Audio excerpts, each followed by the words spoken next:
Well, great to have you here with us on TRT World. So, around 80 settlements are under Ukrainian control in the Kursk region, according to Kyiv. To what extent do you think this provides leverage to Ukrainian forces? Well, it all depends whether the Ukrainian forces can actually maintain that territory. If they can maintain it, and that is clearly their intention, then Zelensky has the idea that he may use that territory in peace negotiations to swap it against Russian-conquered territory. That is a possibility if Putin agrees to have peace negotiations taking place anytime soon. Secondly, he also wishes to establish a buffer zone as a protection against Russian attacks on Ukrainian territory. That is also conditioned on, of course, keeping that territory in Ukrainian hands. And thirdly, it shows the Western allies of Ukraine that Ukraine is indeed militarily very capable, that it can take the initiative despite the blowback against that failed counterattack of a few months ago. And it wishes the Western allies to remove the restrictions on attacking Russian territory, which still exists.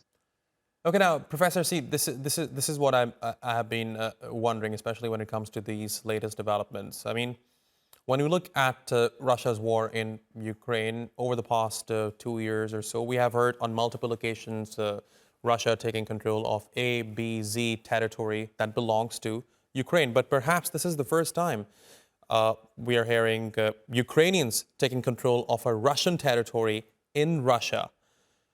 Does this take you by surprise? How surprising is this development? Yeah, I think everyone was taken by surprise. Certainly, Russia and Putin were very much surprised that the Ukrainians were capable of doing that and smashing through these very thinly defended Russian frontiers. Also, the Western allies, the Ukraine supporters, were very much surprised, positively surprised that the Ukrainians were capable of doing that. What we see in the war is, as we have seen for many months now, is effectively a stalemate. The Russians are making some progress in, for example, the Donetsk region, where they are conquering new territory from Ukraine. But the Ukrainians are now also making progress by capturing territory from Russian territory. And for Putin and Russia, that's a particularly severe blow, because it's the first time since the Second World War that Russia has been invaded by foreign troops. And that, of course, is a severe shock to Putin, but also to the Russian population. The Russian population clearly is impressed by what the Ukrainians are doing. They're scared, they are worried about the future of their country, and there are reports that conscripts which Putin has been trying to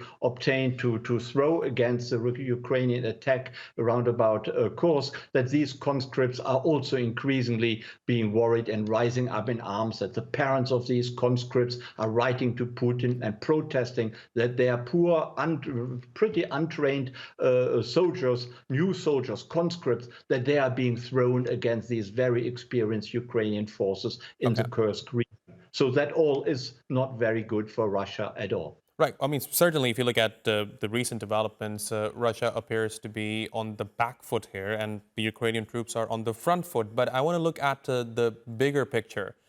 See, when you compare the military might of Russia and Ukraine, according to statistics, the Russians have an upper hand. But given that Ukraine is now in control of about 80 settlements in the Kursk region, of course, that might trigger an unprecedented response from Russia. So I wonder, to what extent do you think the latest developments have brought this war into uncharted territory where Russia might take Ukraine by surprise? Any war quickly leads into uncharted territory. And that is, I think, what we have seen right from the beginning in February 2022.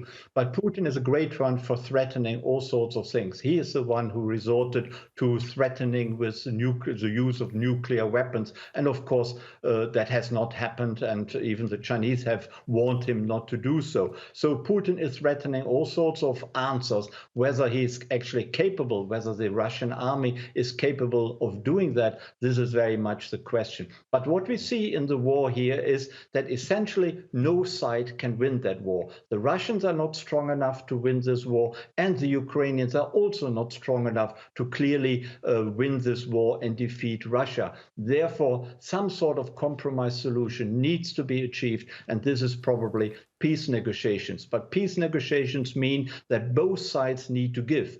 Putin cannot insist on his maximalist demands, neither can, of course, the Ukrainians. And I think that is what we need to learn from the current state of affairs in the Ukraine war, that neither side can decisively defeat the other side. So it is time that we come to some sort of a compromise deal, but a compromise deal which does not mean that Putin wins this war, because the aggressor should not be allowed to win such a war. Professor Klaus Larres, thanks very much for talking to us here on TRT World. I really appreciate your taking out the time.